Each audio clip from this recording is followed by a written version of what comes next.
Hi all Friday morning Kundrathur Murugan கோயில் கிளம்பிட்டோம்.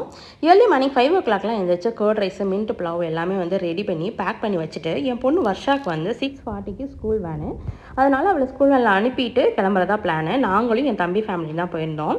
எப்போதுமே வருஷத்துக்கு வந்து 4-5 தடவை வந்து வீட்டில் இருந்து முருகன் கோயிலுக்கு மாலை போட்டு போவாங்க. இந்த தடவை திருத்தணிக்கு போகலாம் அப்படின்னு பிளானு. அது வந்து குன்றத்தூர் முருகன் கோயிலில் போய் மாலை போட்டு விரதம் இருந்து போகலாம் அப்படின்னு. குன்றத்தூர் முருகன் கோயில் வந்து நம்ம வீட்டிலேருந்து ஒரு 1 hour தான் ஆகும். சரி வாங்க போயிடலாம் அப்படின்னு சொல்லிட்டு கிளம்பிட்டோம். எப்போதுமே கோயிலுக்கு போகும்போது நான் சாரி தான் கட்டிட்டு போவேன். இந்த டைம் வந்து கொஞ்சம் வேலை இருந்ததுனால குர்த்தி போட்டுட்டு போனேன். கோயிலுக்கு போய் சேர்ந்ததும் மாலை வாங்கிட்டோம். எப்போதுமே அரளி மாலை தான் வாங்குவோம். இன்றைக்கி அரளி மாலை இல்லாதனால ரோஜா பூ மாலை வாங்கிட்டு கீழே படிக்கட்டில் முதல் படிக்கட்டில் வந்து கற்பூரம் ஏற்றி சாமி கும்பிட்டுட்டு நடக்க ஆரம்பித்தோம். படிக்கட்டு வந்து ரொம்ப கம்மி தானே, நம்ம பழனியோட கம்பேர் பண்ணும்போதெல்லாம் வந்து இது ஒரு 84 என்னமோ தான் படிக்கட்டு. போன தடவை வரும்போது நாங்கள் பங்குனி உத்திரத்துக்கு வந்து தான் செம்ம கூட்டம்.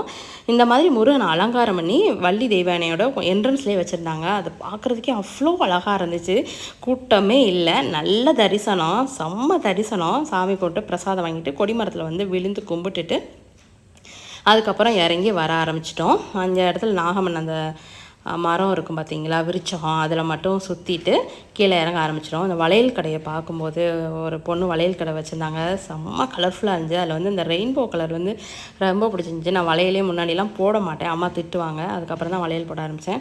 இப்போ இந்த கண்ணாடி வளையலை பார்க்கும்போது எனக்கு வந்து அவ்வளோ ஆசையாக இருந்துச்சு. சின்ன வயசுலேருந்து வளையல் கடை தாத்தா வந்து ஒரு பெரிய பெட்டி மாதிரி எடுத்துகிட்டு வருவார். அதில் ஃபுல்லாக பார்த்தா கலர்ஃபுல் வளையலாக இருந்துச்சு. அதோட வளையலை போட்டு பார்த்துட்டு அவ்வளோ ஹாப்பியாக இருந்துச்சு. இந்த வளையலை போட்டிருந்தது.